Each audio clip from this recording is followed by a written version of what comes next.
Hey, what's up? It's Brandon from Tattooing 101, and today I'm going to talk to you how to tattoo yourself at home with a gun. That was obviously a trick. It is not a gun by any means. It is a tattoo machine. So let's make that the first point.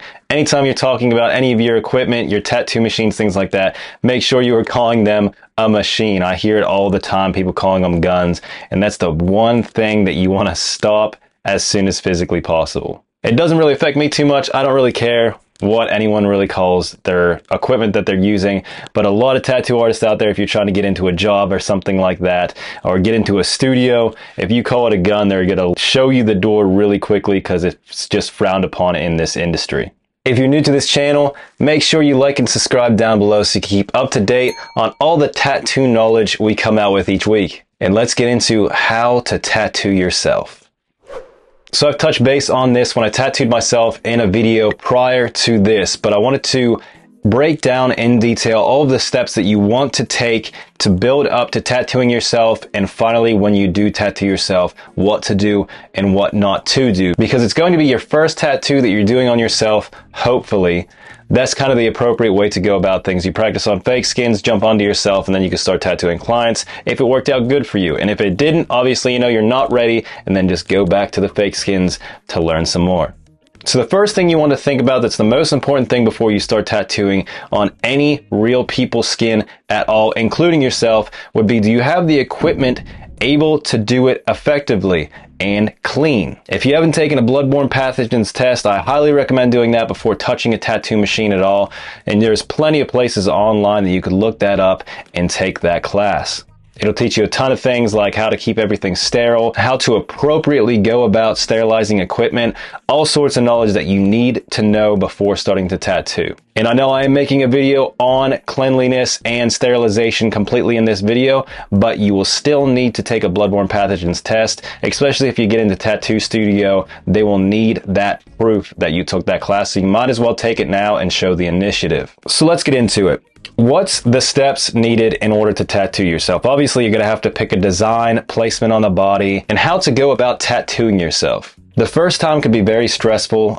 You could deal with a lot of adrenaline whenever you start to tattoo, so you may deal with a lot of shaking and things like that, but we're going to go over that in this video as well. First step. Are you ready to tattoo yourself? Are you able to do clean lines, clean shading on your fake skins? You don't really need to worry about color at this point. But if you're able to do those two things effectively and going the appropriate depth, then it's probably about time you try it out on yourself. What designs should you do? You should stick to a small design, about 2 inches by 2 inches. Don't go too big because it can be super stressful. It's going to take you a ton of time to tattoo yourself, especially if it's the first time touching human skin with your supplies. So after you pick out your design, it's something simple, just line work. I wouldn't mess with shading for your first one either. You're going to look at your equipment. Do you have fully disposable things? You're wrapping all of your things.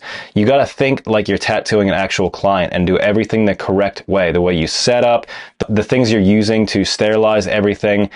Just because it's yourself doesn't mean you get to skip this step of sterilization and keeping everything clean. So definitely make sure you're doing everything appropriately. Next, we'll be applying the stencil. What do you use to apply the stencil? Where at on the body? All of these questions that are going to run through your head trying to figure out how to do this for your first time. So with fake skins, I use Speed Stick. It's a deodorant. Highly don't recommend using that on actual skin. There's plenty of products out there like Stencil Stuff, Green Glide, tons of different products that work really great for this, so I highly recommend picking one of those and sticking with that for the actual stenciling process.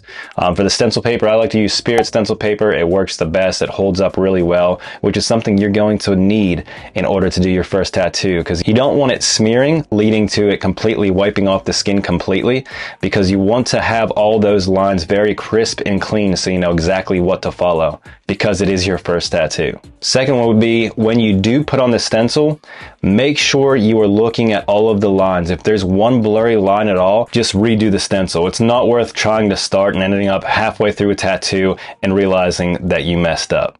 So you have a really great design, perfect stencil. I highly recommend going with your thighs. Anywhere else on the body could be super tricky to tattoo. You won't be able to stretch the skin. So don't try to tattoo your hands. Don't try to tattoo your arms. All of these areas are not meant to tattoo by yourself. So even after you've been tattooing for a while, still don't try to tattoo these areas. I did a whole video of why you shouldn't do this, just like I ended up with a black arm because I did all of that when I first started and ended up messing up my arm, and now I can't get anything cool 13 years after knowing how to tattoo. So you've placed the stencil on your thigh, everything looks really good, and you're getting ready to tattoo. The couple things that you want to think about before starting that tattoo is, did you eat? The biggest problem with tattoos when you don't eat is the issue of passing out. Especially if you're tattooing yourself, you don't want to get lightheaded and just make everything worse on yourself trying to tattoo yourself. So make sure you eat and have some sugary drinks next to you just in case you do start to get lightheaded. You could stop tattooing, take your gloves off, take a break and drink some soda or something like that to help out with those issues. The last thing you want is to pass out when you're tattooing yourself, because obviously if you're using a machine that doesn't have a foot switch, that machine's going to stay on when you're passed out, which sounds like a terrible thing to go through. Now, the things to focus on would be needle depth is probably the most important. At this point, if you're able to tattoo fake skins, you know your hand speed, the voltage you're using, all of those things, you know a basic idea of how to tattoo. You also know needle depth as well, but when you're tattooing on yourself, mentally you don't want to go deep enough to make the tattoo turn out correctly. One thing you'll notice is your body's telling you you're going super deep into the skin, then you wipe it away and it's barely there. Just from the pain and the adrenaline of doing it yourself, it's just a different experience completely. And still to this day, I'll get tattooed by other artists and I'm sitting there thinking like, man, it feels like they're going too deep. What's going on? They're doing something wrong. And then I look at the tattoo and it's beautifully perfect. So it's just knowing how to tattoo, I forget how much it sucks. So it's just like a mental battle that you have to go through tattooing yourself. And the last thing I wanted to touch base on with tattooing yourself, there's a lot that goes into it and there's a lot of stigma involving this completely. So I want to touch base and let you know my standpoint with this and all of the information you need to do this in an efficient way and a safe way. So a lot of people start tattooing out of their homes. When I first learned, there was a lot of things that I had to pick up on. I did go through an apprenticeship, but I started out trying to learn by myself. I understood at the time there wasn't things like this out there to learn and kind of pick up on things, so I didn't really have a choice back then. I had to jump straight into a shop to try to get better and do things correctly. But the couple of key focal points with this is you want to make sure that you have a room specifically set up for this. You don't want to be doing this in your living room, your kitchen, definitely not a bathroom. All of these areas are accessed by like your families, you, all of these things. You need a room specifically set up to be able to be sterilized and clean. What that means is no carpet, and I'm not saying do it in your, kitchen, because obviously that's gross. You don't want to be around food, anything like that at all. So having a room set up with like hardwood floors or vinyl floors that you could sterilize and clean would be definitely beneficial. Another thing would be you don't want any furniture in or around the area you're tattooing with that cannot be sterilized. So your tattooing chairs are fine. Any chairs you're using, be it metal or the vinyl, that's able to be sterilized with maticide or cavicide, all those things are fine, but anything that's out of fabric, all those things cannot be around the tattoo area.